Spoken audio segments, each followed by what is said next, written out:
as I was thinking about this passage, you'll see in a minute why, but I began to think about when our children were born. We had 3 different times for children, 3 times that we went through the pregnancy process as a couple, my wife and I. And each of those, if you have children, especially if you have multiple children, each of those are unique, right? Each of those, it kind of happens a little bit differently as you go along through that process. And especially when you come to the end of that process, it can be a very, very anxious time. As you know the baby's coming, but you don't necessarily know when the baby is coming most of the time. There might be those exceptions for scheduling a procedure, this or that, but most of the time, we don't know when this child is coming. They're going to come when they feel good and ready to come. And so as we go through the process of pregnancy, it gets to be really, it gets to be anxious at the end if you're a parent like my wife and I were. And I can remember especially as our boys were born. So about 4 years ago, we have twin boys. And especially as we were coming towards the end of the term, I want to say the last 3 weeks of the pregnancy, she was having contractions. I mean, for like 3 weeks. Now they weren't 5 minutes apart but man, it was just like, they would ramp up, they would get more intense. And so I can't tell you how many times that we were talking to doctors, talking to nurses, they were doing all the checks, they would keep her for a few hours and they would say, okay, well, they're definitely there, but they're not getting closer together. So we're going to send you home. And my poor wife is, okay, all right, okay, we'll go home, I guess. And, oh man, it was just, we're glad that season of our life is over. Okay. But it was such an exciting time at the same time.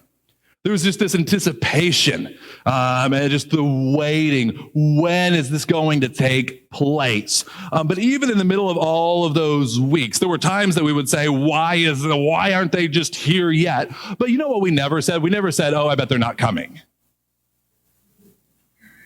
Right? We never sat there and said, you know what? I bet they're just going to camp out. No. In pregnancy, you know that eventually that pregnancy is going to culminate in some way, shape, or form. And so we anticipated that day.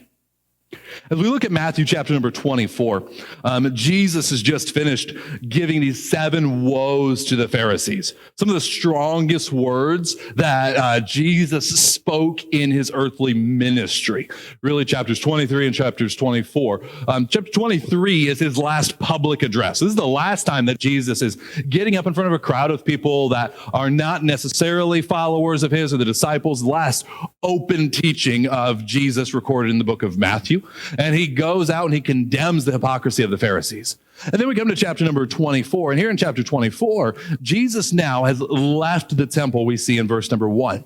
And he was going away when his disciples came to point out to him the buildings of the temple.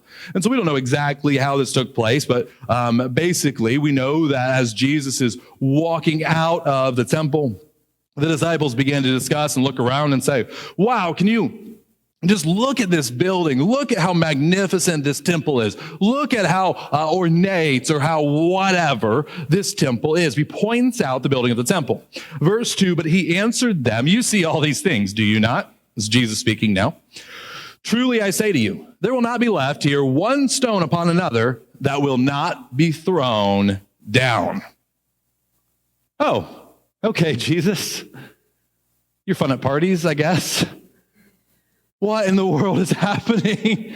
They're like, oh, Jesus, wow, what a beautiful temple. Yep, it's a shame that none of these blocks are going to be on top of each other here soon. Okay. And then verse 3, we don't see, between this transition period, we don't see them say a whole lot. But verse 3, as he sat on the Mount of Olives, the disciples come to him privately. And they said, tell us, when will these things be? What will be the sign of your coming, of the end of the age? They're saying, Jesus, when's all this going to happen? When is all this going to take place? They began to wonder and anticipate about what is coming next. And if you are anything like me, you also are kind of like them. Sometimes in life, we're like the kids in the back seat going, are we there yet? We're just, when is the next thing? What's next? But before we get there, I want to take a look, and I want to begin because Jesus is going to answer this question.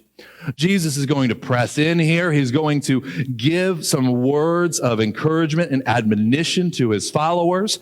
But even before he does that, I want to back up and I want to see the things that are taking place here in Matthew chapter number 24. So the very beginning of this passage, here, Jesus is speaking of the end of the temple. The disciples, they're admiring the beauty of this temple, but Jesus steps out and Jesus actually prophesies. So he speaks and he gives this prophecy saying, all of these things will not be here one stone upon another that will not be thrown down. So he's saying there won't be two stones even stacked on top of each other yet. And what we have here is considered apocalyptic literature in the middle of the book of Matthew. Apocalyptic literature.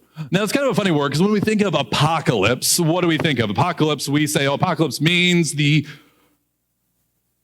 kind of associate with like the end of the world, right? Can I help you guys with something really quick? Apocalypse doesn't actually mean that. Apocalypse is a funny word that means this: a revealing, an unveiling. It means that there was something that was hidden that is now being made plain. Now, are there prophecies in this passage? Yeah, we're going to get there. We'll see that. But here as Jesus is speaking, here's what he's kind of doing. Jesus has an understanding of things that are to come that the disciples don't know about. And what is he kind of doing? He's pulling back the curtain a little bit to help them to see and to anticipate well the stuff that's coming down the pike. And so as we jump in here to Matthew chapter 24, I want to start with this, that he is revealing these things, these spiritual truths and these future truths and understanding that they don't quite know about yet. And even as we get into this prophecy, we're going to see that there are a couple of different ways that people look at these statements, a couple of different ways that people break down this passage. But as we get into verse number 1, here's what's really fascinating. This is actually Jesus speaking of a future event, because what does he say? He says, you see all these, truly I say to you, there will not be left here one stone upon another that will not be thrown down. So this is an interesting passage because this is actually a prophecy of Jesus that we see that has actually been kept and fulfilled. So even in our day, as we read through these verses, this has been done. Let me ask you this question, or let me ask you to do this for me. Who here would like to go take a trip to the temple in Jerusalem? Admire its beauty. And what's the problem with going to see the temple today? It's not there.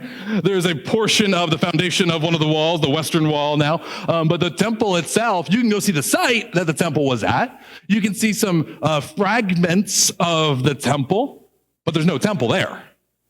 If you want to go celebrate the Passover at the temple like they were doing in the first century here as we're this week that we're reading about in Matthew, if you want to go do that, you can't because there's no temple for this worship to take place at.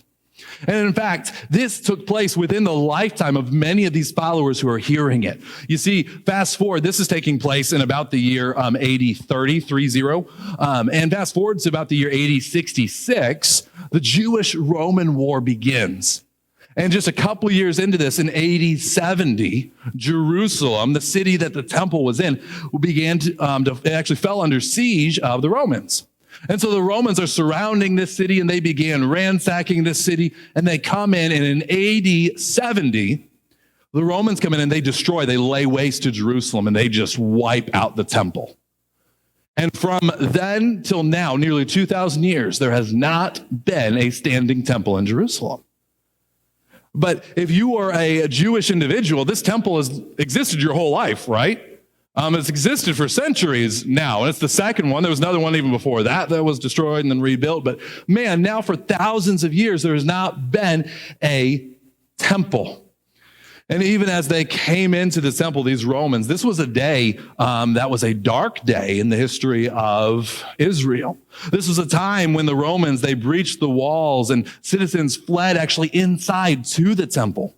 Even as the Romans continued in, killing and setting on fire and burning and demolishing buildings.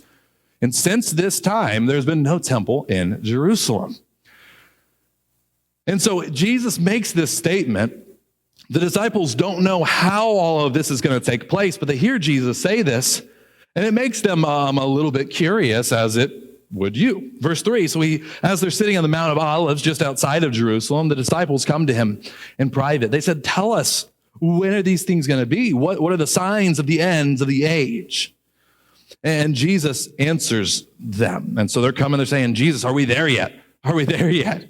Imagine if you heard about our nation's capital being destroyed and being laid waste by someone who would actually know. You want to know how that's happening, right? Maybe you can remember back to the original Planet of the Apes, and at the end of the movie, Charlton Heston goes out of the encampment and he finds what? The Statue of Liberty, like buried half in the beach, right? And it's this like, if you've not seen it, spoiler alert for whoever hasn't seen it. But when you see it for the first time, and especially when it came out, it's just like you go, whoa, what happened here? Whoa, what took place? This is like a real life example. This isn't science fiction. This is hey, this is going to happen. And they say, wait a second, Jesus, when is this going to happen? Are we there yet? And Jesus answered them, and he says this. Watch what he starts with. He says this, see that no one leads you astray. So before he gets into any of the other stuff, see that no one leads you astray. Many will come in my name saying, I am the Christ.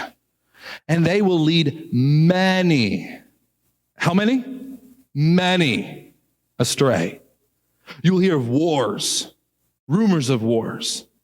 See that you are not alarmed, for this must take place. But the end is not yet. For nation will rise against nation, and kingdom against kingdom. And there will be famines and earthquakes in various places. All these are but the beginning of the birth pains. And so right out of the gate, he begins to speak, and he begins to kind of give an understanding of the things that are going to happen. And he speaks here of what? He speaks here of false Christs, counterfeit gods, those that are going to come and they're going to say, well, this is the way to salvation. This is a way to fulfillment. This is a way to God. And there'll be those who come and those who proclaim these falsehoods. And then he says what? You'll begin to see wars and rumors of wars, all of this. He says, but don't be alarmed. The end is not yet. And then he says, nation will rise against nation, famines, earthquakes, all these things are the beginning of birth pains. I think this is a really fascinating metaphor that Jesus gives here. When we read through these different things, would you say that we have false Christs in our world today? I mean, yes is absolutely the answer. There are all kinds of things that say this will fulfill you, this will give you hope, this will give you life, this is the path to X, Y, Z. I mean, our culture, we love individual liberty, right? And trust me, I like freedom, but man, we put this on a pedestal. Education, wow, we love education. Well, wow, education is, we love resources, we love opportunities, we love entertainment. We have all these things that we set up as false Christ, not to mention actually getting into other religions that put themselves against Jesus. And so, man, there's so many different ways that we see this taking place. Is that new to our world today? No. Even today, as we look out in the world, if you turn on the news, anybody see wars and rumors of wars? I mean, I say that today, and right now, the largest war in the last century is going on in Europe, right? The last time there was a conflict in Europe this large was World War II. I say this, and if I say the words spy balloons, good grief. I mean, I don't know what's up with that, but interesting, I guess. Man, if you, even now as a state, our heart breaks because we know that just a few miles from here, there's a tragic shooting that made worldwide news as students at Michigan State University were gunned down in classrooms and in dormitories. You want wars and rumors of wars? Oh, we got them. We got them. I just named 3. All of them have been headliners in the last week. He says there'll be famines. There'll be famines. You know what's amazing is that we live in a world where food is more readily available than ever. Isn't that cool? I praise God for that. Man, he's given man some understanding, and we have food like never before. And yet, you and I, how many of you this week, you have complained about the price of eggs? Oh, wow, none of you guys, because you guys have never complained about anything. You know what's incredible? You know what's actually incredible is it's not localized to, and there are all kinds of reasons that go into this. It's not localized to us. I was thinking back on, anyone keep up with world news enough, know the situation in Venezuela? It's been going on for a handful of years now. Anyone familiar with this situation in Venezuela? I got a picture there, I think. Okay, you see this? That's a turkey like you would eat for Thanksgiving. And that's the pile of money it would cost to buy that turkey in Venezuela. That money, and here's the thing, is you say, wow, that's famine. It's actually not entirely food shortage supply. Their economy is garbage. That pile of money is worth about $2.50. Isn't that incredible? But people are starving because of it. We think of famine as just thinking, oh, there's not enough food. Well, sometimes it's the food's not getting to the right places, and the whole thing is such a mess that people are trying to figure out just how to survive. And we think sometimes, oh, well, today, that doesn't, it happens today. He says here in this introduction, he speaks of earthquakes in various places. Has anyone heard about an earthquake in the last week, month, year? But even as we look at Turkey, just buildings devastated, dozens killed, if not a couple hundred killed in these earthquakes and all the after effects here. But here's the question I want to ask you guys, because I want to have a full understanding of this. I don't want to just say, oh, wow, bad things are happening, and so the end is near. Like, no. Don't jump to that conclusion, because here's my question. Have earthquakes always existed? Have wars existed? Has famine existed? Has disease existed? Have all of these signs existed? Yes, they have. And I don't think that Jesus, when he says these things, he says, oh, wow, they're going to be brand new. But what does he actually say here in this passage? Verse number 8. All these are about the beginning of the birth pains. So what does he call these events? What does he call these things? He calls them birth pains. Or today we would call those contractions. That's the way that he describes these. And what happens when a mother is going into labor? What happens with those contractions? They increase in their intensity and their frequency. They increase in their intensity and their frequency. And maybe I can illustrate it this way. If you look at, there's the chart out, and this is not if you go to the doctor looking for this, you will not see it. But this is basically, it's just a wave.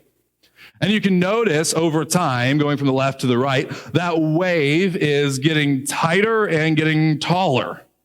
It's increasing over time. Its intensity is ramping up. And so maybe we can think about the way that these things will function in this way. That as the age that we live in goes on, as we draw closer to some of the events that Jesus is about to describe, we see these things growing tighter together and growing more intense. And what should that do for us? Does that mean that all of a sudden now we can pinpoint, we can pick a date, and oh man, Lord's coming back tomorrow? Listen, I remember as a 5-year-old kid, I sat in this revival meeting, and pastor got up and he said, oh, the Lord's coming back in my lifetime. And the pastor was probably about 85 when he said that. And so not to be morbid or anything, but to the best of my knowledge, it didn't happen. And we're going to see that Jesus doesn't tell us these things so we can try to pinpoint and predict and line up and become conspiracists about this. But we're going to see that there is a reason that Jesus is laying all of this out for us. Verse number 9, let's continue here. As we go into, we'll just continue here. As we go into this, here's what I want you to see. The return of Jesus may or may not be immediate, but it is imminent. You follow me? You say, Nate, is the return of the Lord, is it immediate? Is it happening this week? I don't know. Maybe, maybe not. It's not for me to know. It's not for you to know. But here's what I can tell you. It is imminent. Here's what I mean by that. There's nothing standing in its way. There's nothing that's, we're waiting for that, and then we'll be on the lookout for. No, it could literally be tomorrow. There is nothing that would stop that from taking place except for the will of God himself. And so as we look at these things, we have to think of it maybe as that child that's coming. Do you know that the child is coming today? No. But it's coming. It's coming. And so it's coming, and it will not be stopped. But watch here in verse number 9. Then they will deliver you up to tribulation and put you to death, and you will be hated by all nations for my name's sake. Did you know it's estimated that more Christians were killed for their faith in the last century than in all of the centuries since Christianity began? Were you aware of that? In the last 100 years, it's estimated that more Christians have died for their faith than all of the centuries combined before that. But man, we're blind to it because it's not happening here. It's not happening in our backyard, but it's happening. So we look at this and we see delivery will deliver you up to tribulation, put you to death. You'll be hated by all nations for my name's sake.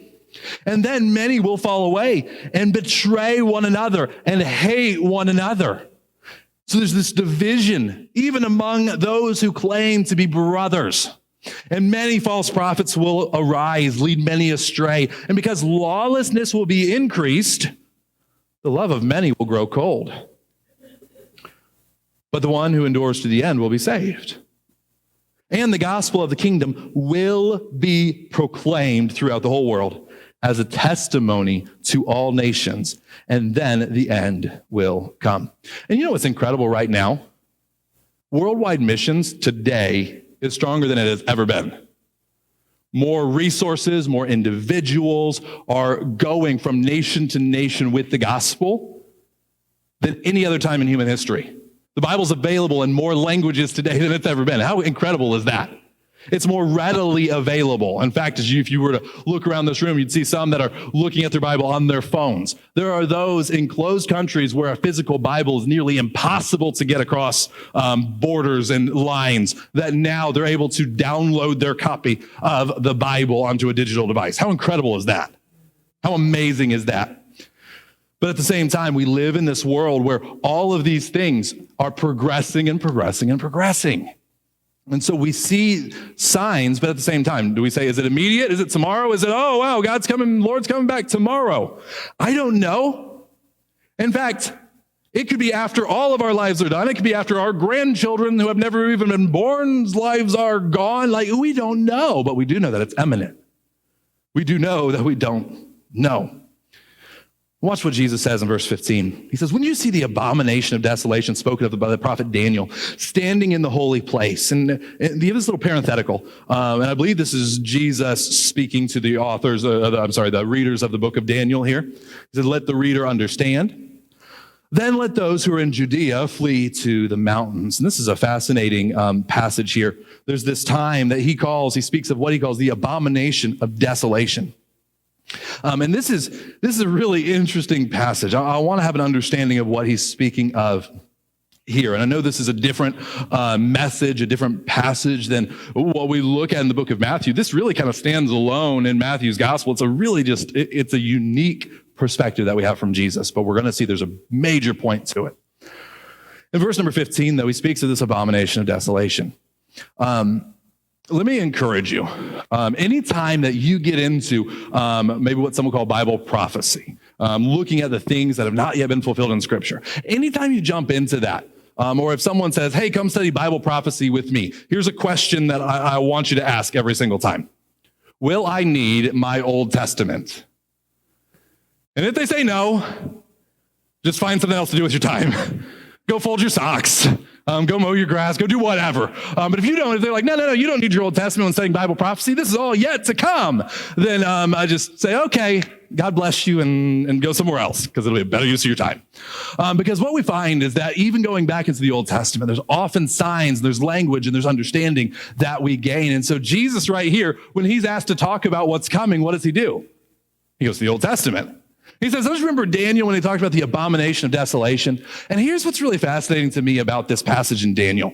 So as he's talking about this passage in Daniel, there's four different times that this can be alluding to. It's probably some combination of them, Daniel 8, 9, 11, and 12. But as you look at these passages, Daniel chapter 11, verse 31 specifically, he says this, speaking of the abomination of desolation, it's a time where forces from him, so this enemy, shall appear and profane the temple and fortress, and shall take away the regular burnt offering, and they shall set up the abomination that makes desolate. That's Daniel's prophecy, Daniel chapter 11, verse 31. Most Bible scholars agree that this prophecy was, hear me all the way to the end, fulfilled in 168 BC. A man by the name of Antiochus IV Epiphanes. This man came in and invaded the Jewish temple. And in the middle, didn't destroy the Jewish temple, but set up on top of the altar, set up an altar to the false god of Zeus. And then brought in swine, which for the Jews are considered unclean animals, and began to sacrifice these swine in the middle of the temple, profaning it. And then he went as far as to say, if you want to continue to practice Judaism, capital offense, death. 168 BC. So this is in the time period between Malachi and Matthew. All right? And so all of this takes place, and many believe, if not most, believe that this was fulfilled. But notice what Jesus says here, because this is really fascinating. Verse 15, when you see the abomination of desolation spoken of by the prophet Daniel. So is Jesus speaking of a past event or a future event? Yeah. Yes.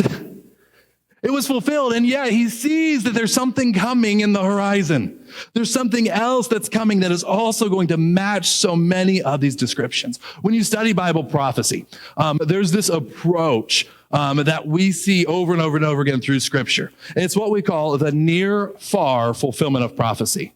The near-far fulfillment of prophecy. Here's what that means. Here's all that means. It means that oftentimes when the Bible speaks of an event happening, there's a really close event that foreshadows this greater event that's coming on the horizon. And so Jesus, as he begins to lay out, he's speaking of this event. So he goes back to Daniel, but he also says this. He says, let those who are in Judea flee to the mountains. Let the one who is on the housetop not go down to take what is in his house. Think of that picture. So they would spend time up on the rooftops. They were flat in this region, in this era. And so people would go up to the rooftop and they would spend time up there. It was kind of a social place. And so he's saying, you see this coming and you're on the rooftop, don't even go down, just get out. What is he saying? He's saying, like, start jumping from building to building because you just need to get out of town. Don't bother trying to go in and collect your things, just go. And then he continues, though. He says, man, let the one who's in the field not turn back to take his cloak. So you took your jacket off, put it on the side of the field so that you could work. You're working up a sweat. He says, don't even go to the edge of the field and get your coat. Just get out. He said, alas, for women who are pregnant, for those who are nursing infants in those days, pray that your flight may not be in winter or on Sabbath, for then there will be great tribulation. Such has not been from the beginning of the world until now, no, and never will be. If those days had not been cut short, no human being would be saved. But for the sake of the elect, those days will be cut short. Then if anyone says to you, look, here is the Christ, or there he is, do not believe it. For false Christs and false prophets will arise and perform great signs and wonders so as to lead astray, if possible, even the elect. See, I have told you beforehand, so if they say to you, look, he's in the wilderness, do not go out. If they say, look, he's in the inner rooms, do not believe it. For as the lightning comes from the east and shines as far as the west, so will the coming of the Son of Man. Wherever the corpse is, there the vultures will gather.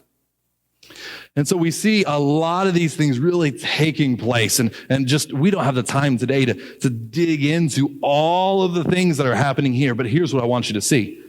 What is Jesus' admonition? What is his warning as all of these things begin to come to pass? What does he say? He says, they're going to be false Christs. There we go. Those come and saying, oh, look, there's Jesus is here. Jesus is, and what does he say? He says, don't believe it. Don't believe it. But what we see is instead, he says, my return is going to be obvious. You don't have to go look for it. It's going to be plain. In fact, he says this, just like lightning coming from the east and shining to the west, that's how it's going to be.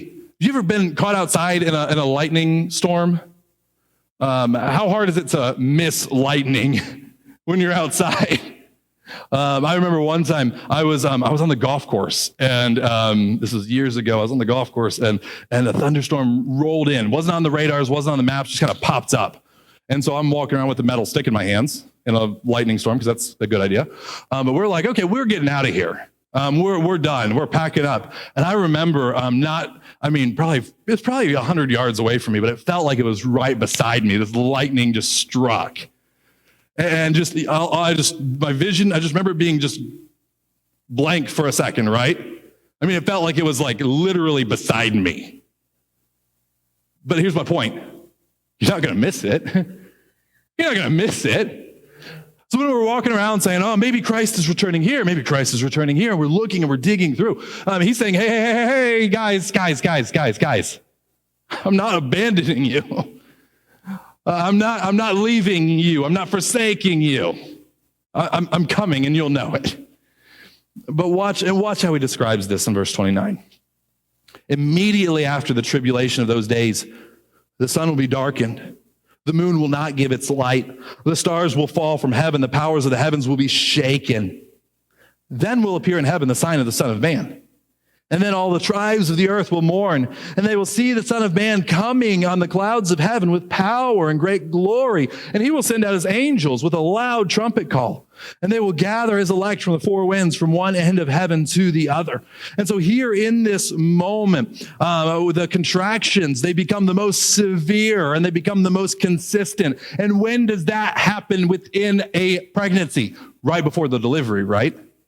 Right before the end, right before the culmination of all of these things. And as we read, we see that the days are just more and more hopeless, or less and less hopeful, however you want to look at it, okay?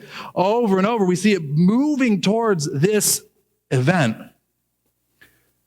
And even now, as we observe, as we look around at our world, how many of you, I'm just going to poll the people. Let's start with this. I'm going to poll the people who have been alive for approximately 50 years or more. Has culture in the world changed in your lifetime?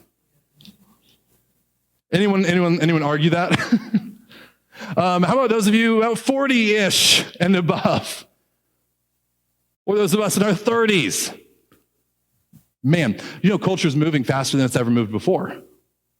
Culture is moving faster than it ever has before. Think about the way that our technology has evolved and developed. I remember 100 years ago, what was the technology of the day 100 years ago? You're looking at 1923. What's a computer look like then? Good luck. What car are you driving in 1923? If you have one, there's not many options to choose from. Go back 100 years before that.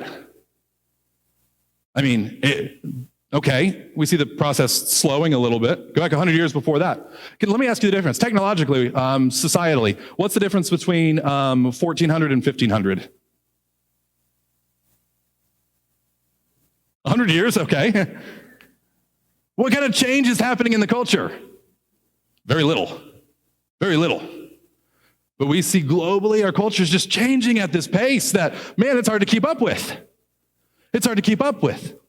And so you're saying, Nate, it's coming then, right? I don't know, but here's what I do know. We are closer to the return of Jesus than we were yesterday. That's what I do know. I don't know when, I can't pick a date, I wouldn't try to, but I do know that we're closer today than we were yesterday. And here's the amazing thing. Even as we talk about the way that our world's changed in our lifetime, I spent some time this week with a couple of our members they're 89 years old. They've been married for 70 years. Married for 70 years. How incredible is that? I was talking to them. They were showing me a picture of their wedding day. And so you're talking 1952. Wedding day in 1952. Much of this room was not alive in 1952. All right? 1952, these two were married.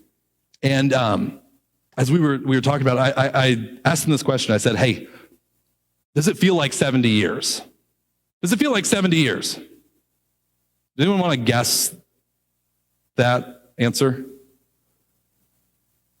They said, no. I mean, they laughed. They actually laughed. They're like, no. It feels like yesterday. It feels like yesterday.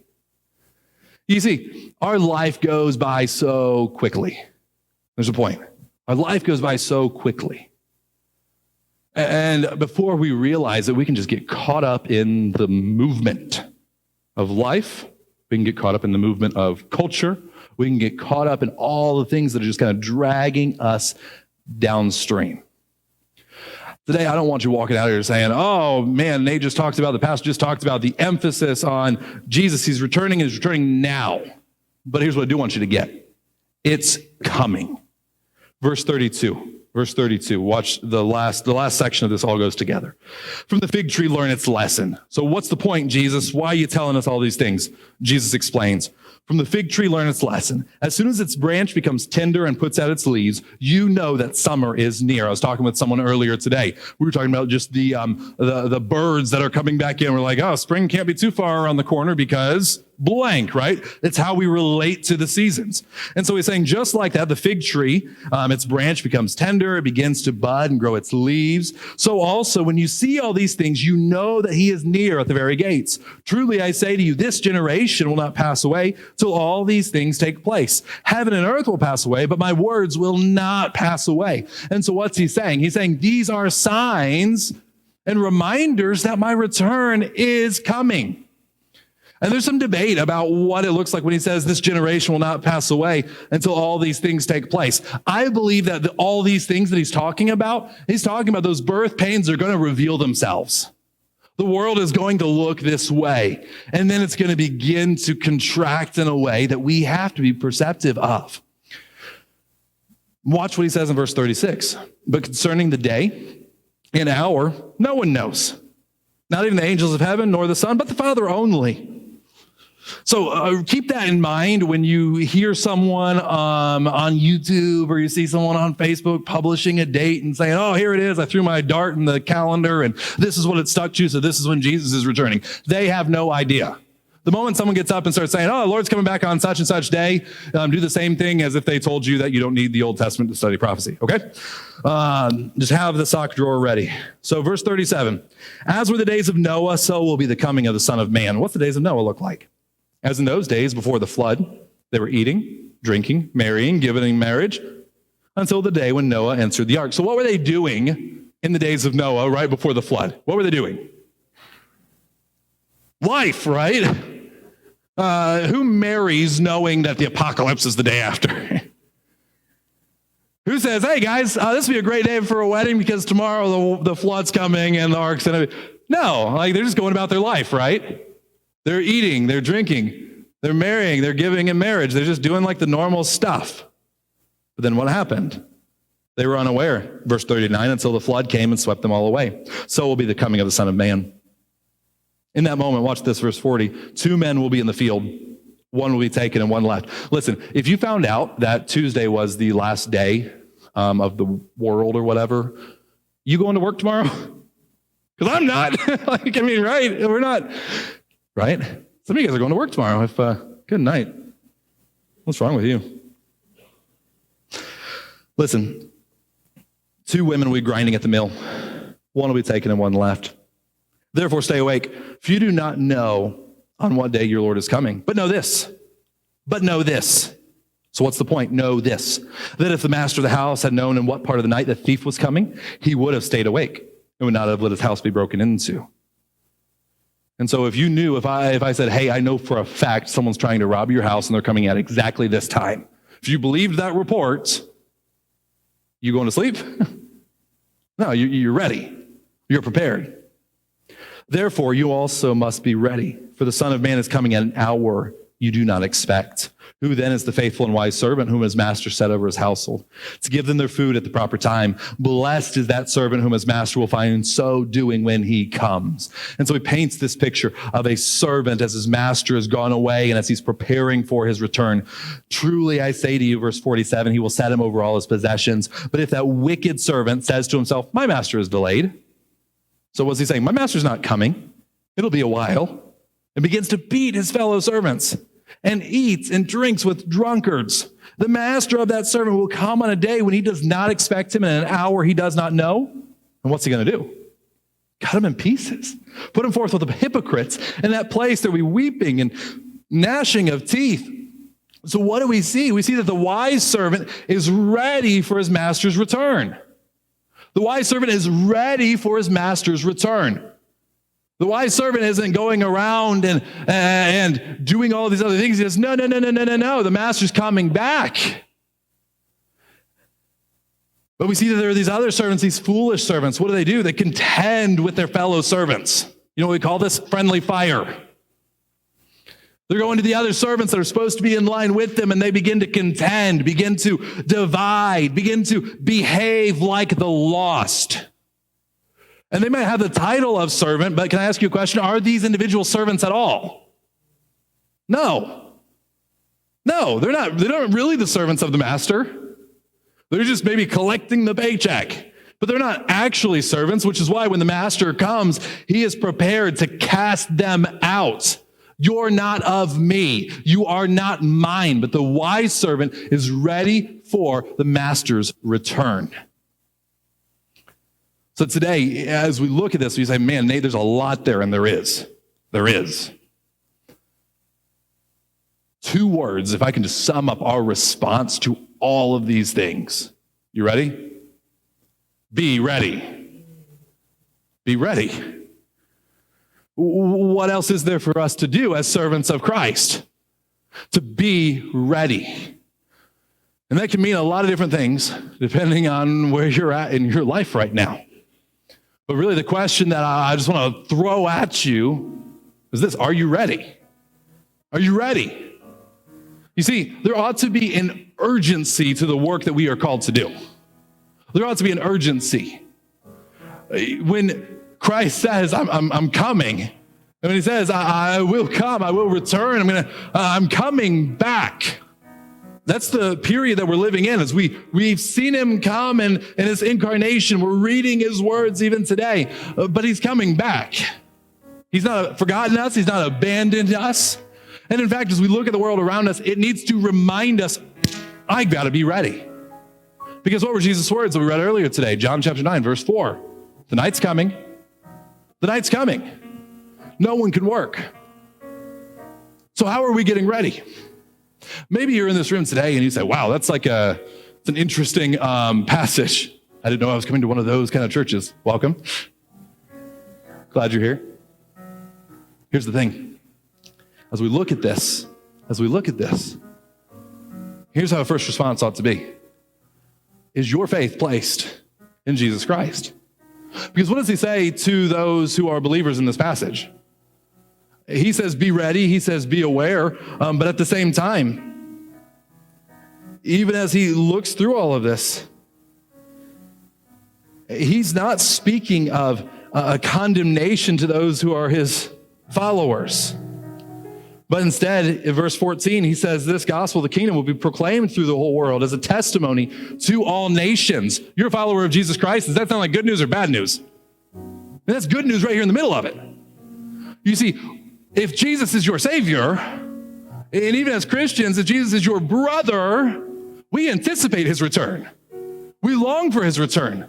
Paul, in fact, over and over again in his epistles would say, even so come, a Greek word, maranatha, that he would use over and over again, saying, Lord, come, come on, Lord, any moment now. But if you haven't placed your faith in Jesus Christ, this could be a frightening day. And it should be a frightening day. But the fact is that based on the death, the burial, the resurrection of Jesus Christ, you and I can be saved. We can be made right with God. The sin that you and I have, that we were born with, can be forgiven. And we can be made new. And then we can be ready for the Lord's return.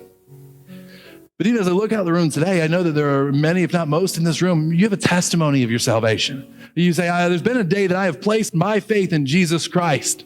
He is my Savior. Listen, are you ready? You say, well, I'm a Christian. Okay, great. But are you ready? When the master shows up and he says, hey, what are you doing? What's the answer? What's the response? You can say, oh, well, Lord, I didn't think you were coming back today. I thought I'd have more time.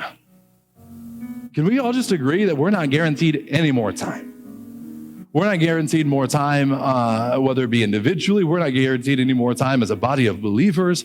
That just doesn't exist. So when we delay, and we say, oh, well, it'll be fine. We'll do that eventually. Listen, when it comes to the work of Jesus Christ, that's eventually is not what we're called to do. And so here's what I'm asking. Here's what I'm asking, church. We're going to, in a couple months, we're going to get to Matthew chapter 28. We're going to read the words of Jesus Christ, and he's going to say, go into all the world and preach the gospel to every creature. As individuals within this room, how are you doing? How are you doing? Because the fact is that there's a limited amount of time that we actually have to go take the gospel to other people.